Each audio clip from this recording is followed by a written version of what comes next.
The Fall and Rise, How I Proved My Worth After Being Humiliated by My Wife and Her Family. It was supposed to be a simple family dinner, a chance to catch up and eat together.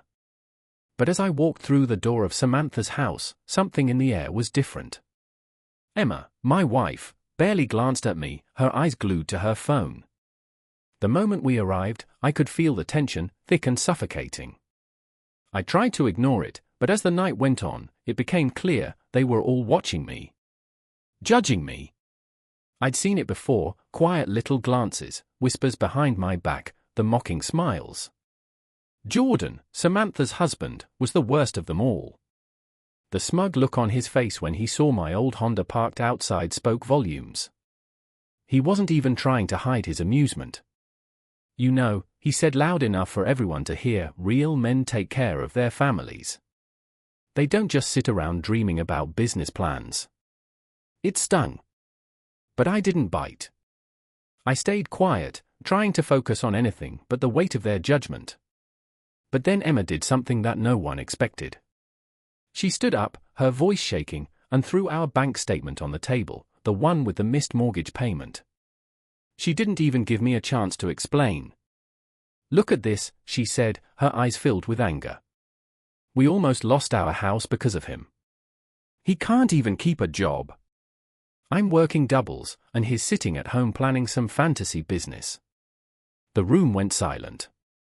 I looked around at their faces, Michael's disappointment, Samantha's performative concern, Jordan's smug satisfaction. I felt small, invisible. And then, Emma took it further. She threw my wallet on the table. "Found this in the car," she said, her voice filled with disdain. $200. While I'm busting my ass, he's hiding money. My heart dropped. I could feel the heat in my face, the shame creeping up my neck. But I didn't argue. I didn't raise my voice. I simply picked up my wallet, looked at her, and said, "It's for the business license. And the mortgage payment is under control. Check your email." I didn't wait for a response. I just walked out. I could hear their voices calling after me, but I didn't care.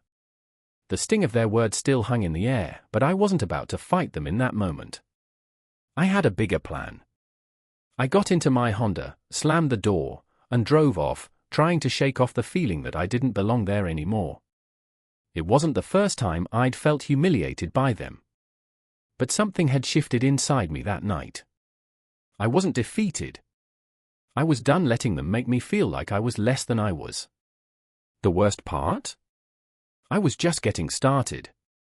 I pulled into Liam's driveway just after midnight, the hum of my Honda's engine fading into the night.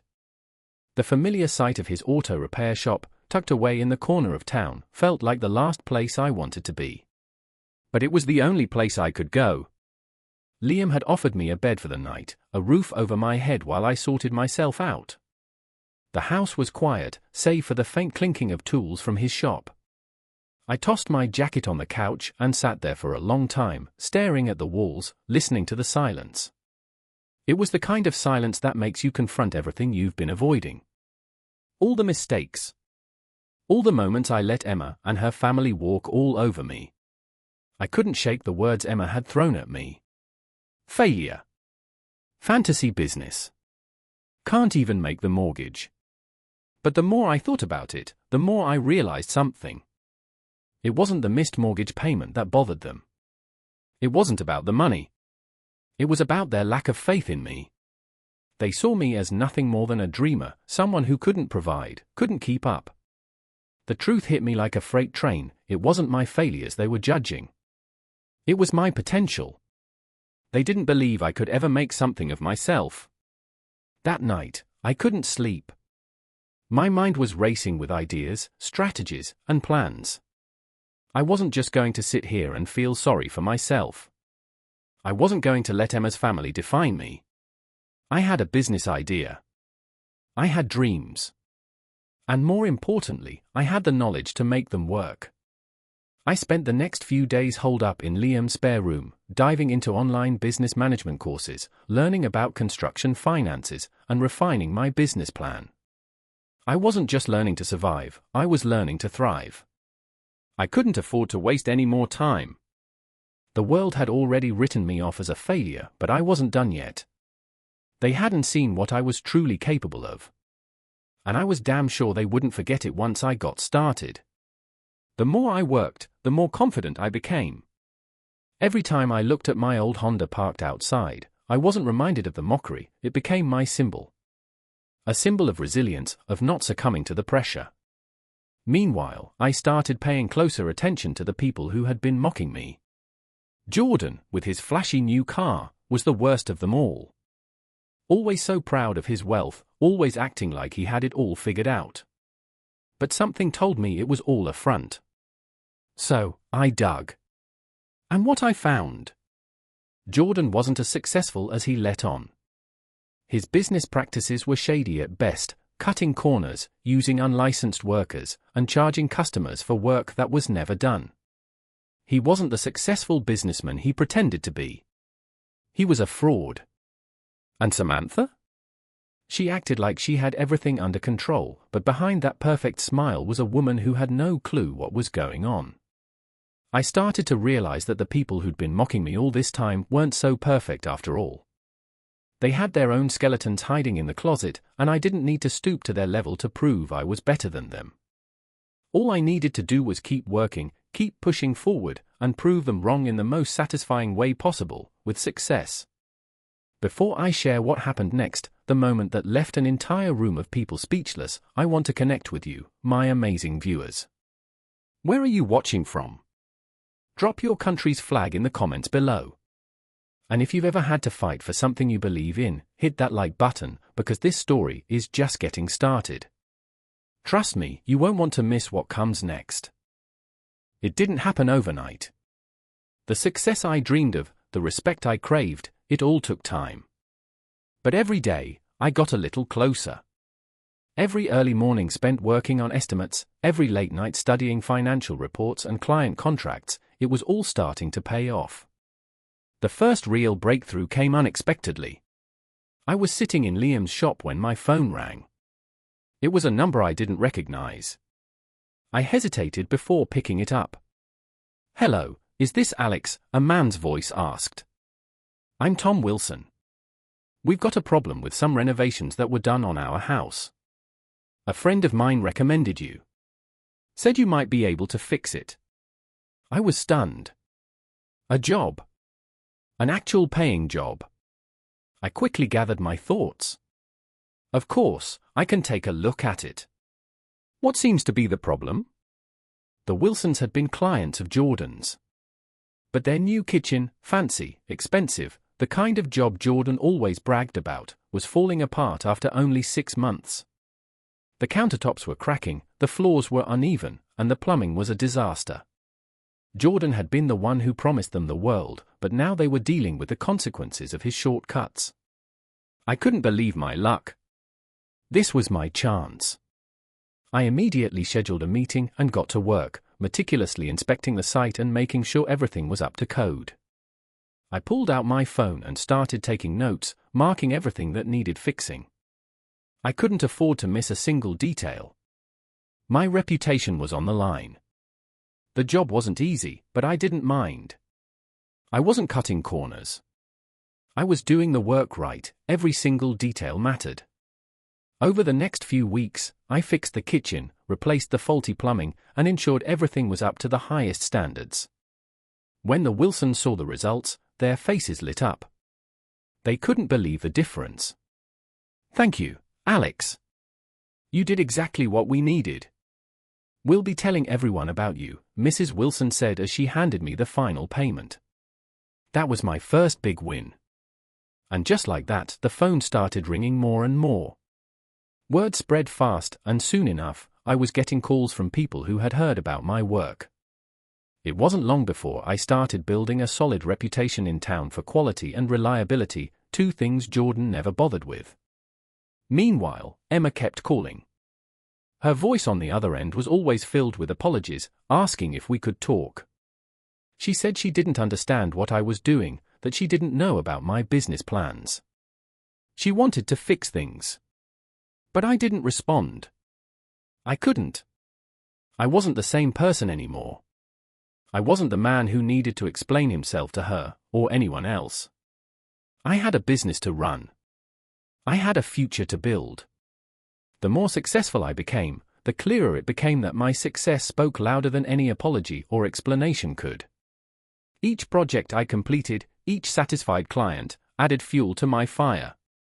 People began to trust me, real people who had been burned by Jordan's shady deals and quick fixes. They saw the quality I put into my work, and it was enough to convince them that I was worth their investment. I started to feel like I was finally being seen, not for the failures Emma and her family had labeled me with, but for what I was capable of. Slowly but surely, I was proving them all wrong. The change in me was impossible to ignore. My actions were louder than anything I could say, and the town began to see me for who I really was, a man who wasn't afraid to work hard, to learn, to build something from the ground up. And the best part? It was only the beginning. The real transformation was happening inside me. I was no longer the man who stood silently in the corner, accepting defeat. I was the man who had risen from the ashes. And with every new success, I was writing my own story, one where I wasn't just surviving, but thriving. It happened sooner than I expected. I was walking into a local diner, grabbing lunch after meeting with a few suppliers, when I saw him. Jordan. He was sitting at the counter, looking exactly as I remembered, dressed in his expensive suit, wearing that arrogant smile, as if he owned the place. The moment his eyes met mine, I could see the recognition flicker across his face, quickly replaced by an unmistakable scowl. I felt a surge of confidence. I wasn't the same man I was months ago, the one he'd mocked, the one he'd looked down on. Now, I was the one who had everything he thought he would always have. Alex, Jordan sneered, his voice dripping with disdain. What's it been, 6 months? Still driving that junker around, who? I see you finally figured out how to make a living. Good for you. I didn't flinch. Instead, I leaned casually against the counter, keeping my tone calm. Actually, it's been going pretty well. I've been busy, Jordan. Unlike you, I don't waste my time on fancy cars or pretending to be something I'm not. He stiffened. What's that supposed to mean? I smiled, just slightly. It means I'm not out here cutting corners, taking shortcuts. I actually take pride in my work, Jordan. Something I don't think you understand. Jordan laughed, but it wasn't genuine. You're just jealous. I've got the business, the car, the house. What do you have, huh? A few small jobs fixing up other people's mistakes? I raised an eyebrow. Speaking of mistakes, how's that renovation job going for you? The one you did for the Wilsons? I heard their kitchen is falling apart. His face went pale, just for a second, but he quickly masked it with a forced grin. You wouldn't know what you're talking about. That was a tough project, but it's none of your business. Oh, I think it is, I said, taking a step closer. I've seen the work you did. Unlicensed workers, low-grade materials, and the plumbing you installed. It was only a matter of time before it all came crashing down. The Wilsons called me, by the way. They're looking to sue. Jordan's expression twisted in frustration, but I wasn't done yet. I leaned in a little closer, keeping my voice steady. And you know what else? I heard that BMW of yours is in the shop again. That luxury car you love to show off? Transmission problems. That's funny, considering you've always acted like you're above everyone else. His jaw clenched, and I could see his fists ball up. You don't know anything, Alex, he spat. You think you're better than me? Not at all, I replied coolly. I'm just pointing out the obvious. You've been pretending for years, Jordan. You act like you've got it all figured out, but you're just drowning in debt. That's why your precious BMW is in the shop, right? Can't afford to fix it? Funny, I thought real men take care of their cars. The tension in the air was thick now, and I could feel the shift. This wasn't just a confrontation, it was a reckoning. Jordan's facade was cracking, his arrogance slipping away with every word I said. You think you've won, don't you? He growled. But I'm still the one with the house, the car, the life. You? You're just a joke. I looked at him, eyes steady, and spoke without a hint of emotion. I'm the one with the thriving business, Jordan. I'm the one who's debt-free. You've got a house that's falling apart, a car that barely runs, and a reputation built on lies. I've spent the last few months learning, growing, building something real. And you? I shook my head. You're just getting by. You always have been. His face flushed, his eyes wild. You're lying. You don't know what you're talking about. I crossed my arms, unbothered by his outburst. Actually, I do. I've been watching, Jordan. I've been paying attention. And now? Now I'm going to make sure everyone knows exactly who you are. I paused, letting the weight of my words sink in. Oh, and about that house? I heard you put it up as collateral for your business. How's that working out for you? The room went silent. I could see the panic flash across Jordan's face as he realized what I was saying. He'd been living in a house built on lies, a business built on deception, and now, everything was coming crashing down. He couldn't hide behind his money and his car anymore. I'm not the one who's losing it all, Jordan, I said softly, with a hint of satisfaction. That's you. Not me. The tension that had been building exploded in that moment, but not in the way Jordan expected. It wasn't a fight. It was the quiet power of truth. It was the realization that I didn't need to shout, to scream, to prove anything. My success was doing all the talking for me. Jordan stood there, seething, unable to respond. He tried to come back with another insult, but I simply smiled and turned to leave. Good luck with that business, Jordan, I called over my shoulder. I'm sure it'll turn around if you can find the right person to fix it. As I walked out of the diner, the weight that had been on my shoulders for so long seemed to lift. I didn't need to fight back physically, I had already won. My actions, my growth, my success, it had all led to this moment, where I no longer had to prove my worth to anyone. I was no longer the man they laughed at. I was the man who was winning, and nothing could take that away from me. This was my moment of catharsis. And I was just getting started. As the weeks went by, I could feel the change in me. My business was no longer just a side project, it was growing, expanding, and gaining the respect I had always deserved. Every day, I woke up with a sense of purpose. I had clients who appreciated my work, who trusted me to get things done right. My income was steady, and for the first time in years, I could see a clear path forward. I was moving forward, leaving behind the toxic family dynamics that had held me back for so long. Emma and her family had always made me feel small, insignificant, but now I was the one with the power. I didn't need their validation. I had my own success, and that was enough. Still, despite everything, Emma reached out. Her messages came in waves, each one more desperate than the last. She apologized for everything, the insults, the humiliation, the way she'd let her family tear me down. She admitted how wrong she was, how she hadn't understood the man I was becoming. But I wasn't the same man anymore. I had grown, not just in my career, but in my own sense of self. I didn't need her apologies, her regrets. I had already forgiven myself. I had already moved on. So, I ignored her calls. I didn't need to prove anything to her anymore. I wasn't looking for closure from her, I had found it on my own. Meanwhile, everything Emma had stood by was unraveling. Jordan's business was crumbling under the weight of his lies, his shortcuts, and his greed. The same people who once looked up to him for his flashy lifestyle were now turning their backs on him. His reputation had been built on deception, and now, the cracks were showing. His relationship with Samantha was falling apart too, the strain of his failures driving them further apart. The family that once laughed at me, that saw me as nothing more than a failure, was now caught in a storm of their own making. But I wasn't watching from the sidelines anymore. I was moving forward, building something real. I drove my Honda, the same car I had once been mocked for, but now, it represented something entirely different. It wasn't a symbol of failure, it was a symbol of stability, hard work, and independence. It was the car of a man who had learned to rely on himself, who had worked tirelessly to build a future from scratch.